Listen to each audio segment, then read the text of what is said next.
As soon as it was over, Dorian Gray rushed behind the scenes into the green room.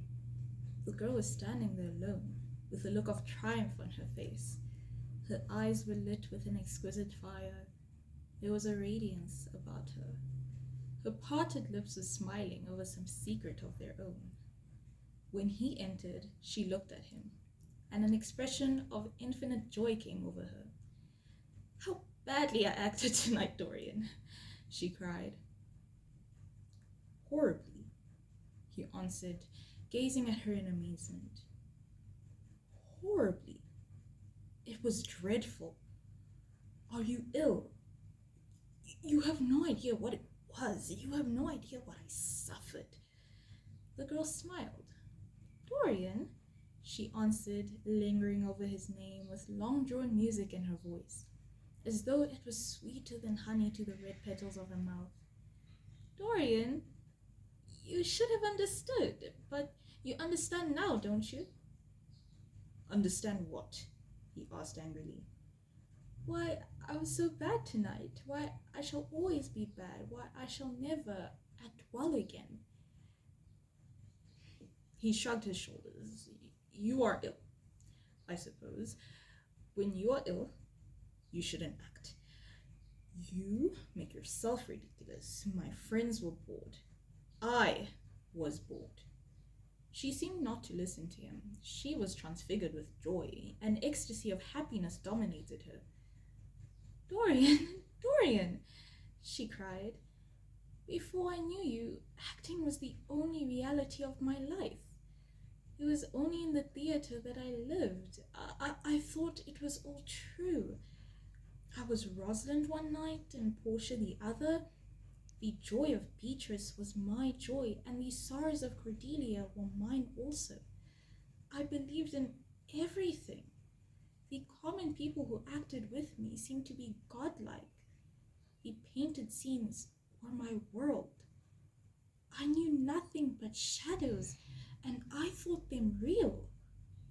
You came, oh my beautiful love, and you freed my soul from prison. You taught me what reality really is. Tonight, for the first time in my life, I saw through the hollowness, the sham, the silliness of the empty pageant in which I had played. Tonight, for the first time, I became conscious that the Romeo was hideous and old and painted, that the moonlight in the orchard was false, that the scenery was vulgar, and that the words I had to speak were unreal, were not my words, were not what I wanted to say. You had brought me something higher, something of which all art is but a reflection. You had made me understand what love really is. My love, my love, Prince Charming, Prince of my life. I have grown sick of shadows. You are more to me than all art can ever be. What have I to do with puppets of a play? When I came on tonight, I could not understand how it was that everything had gone from me. I thought I was going to be wonderful. I had found that I could do nothing. Suddenly, it dawned on my soul what it all meant. The knowledge was exquisite to me. I had heard them hissing, and I smiled. What could they know of a love like ours? Take me away, Dorian.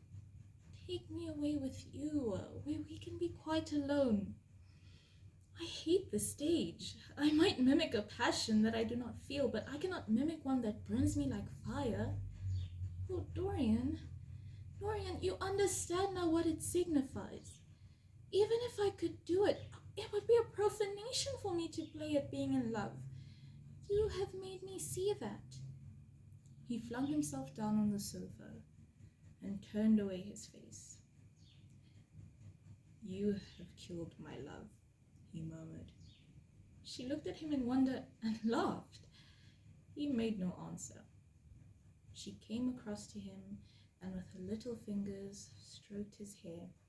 She knelt down and pressed his hands on her lips. He drew them away and a shudder ran through him. Then he leaped up and went to the door. "Yes," he cried. "You have killed my love. You used to stir my imagination. Now you don't even stir my curiosity. You produce no effect.